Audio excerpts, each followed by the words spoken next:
রাজধানী দক্ষিণখান থানাধীন কাওলাতে উদ্বোধন হলো আসিয়ান আবাসিক প্রকল্পের সাইড অফিস। শুক্রবার বিকেলে সাইড অফিসের উদ্বোধন করেন আসিয়ান গ্রুপের চেয়ারম্যান নজরুল ইসলাম ভূঁইয়া।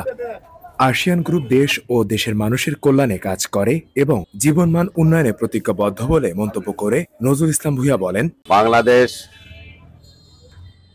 এবং এলাকাবাসীর উন্নয়নের জন্য আসিয়ান ল্যান্ড ডেভেলপমেন্ট এবং আসিয়ান সিটি সততা নিষ্ঠার সাথে মানুষের ক্ষতিগ্রস্ত যেভাবে জনগণের না হয় সেইভাবে আমাদের কর্মচারী কর্মকর্তা সুন্দরভাবে কাজ করতেছে।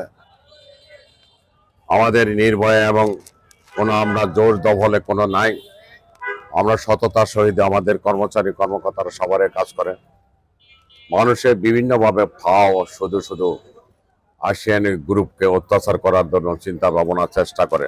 অতএব আমরা কারো ক্ষতির পক্ষে নাই, ভালোর পক্ষে আমরা সবসময় আছি। বাংলাদেশ ভালো হোক, জাতির ভালো হোক, জাতির কামনা হোক, জাতির সুন্দর হোক এবং জাতিকে উপহার দিতে পারি, সেই ধরনের চিন্তা ভাবনা করেই ASEAN land development ASEAN city প্রকল্প শুরু করি।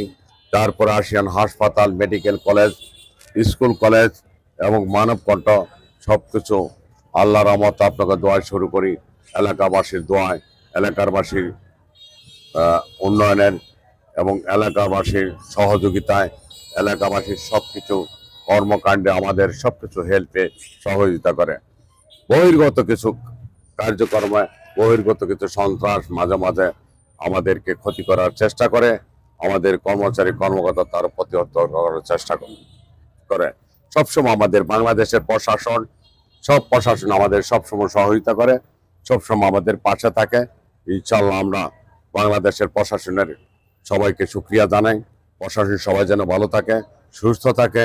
এ সময় আরও উপস্থিত ছিলেন আসিয়ান গ্রুপের প্রধান নির্বাহী কর্মকর্তা মোহাম্মদ এজি মকফুবার রহমান, আসিয়ান গ্রুপের জেনারেল ম্যানেজার মোহাম্মদ পাঞ্জাব আলী, স্থানীয় গণ্যমান্য ব্যক্তিবর্গ সহ প্রতিষ্ঠানটির ঊর্ধ্বতন কর্মকর্তারা।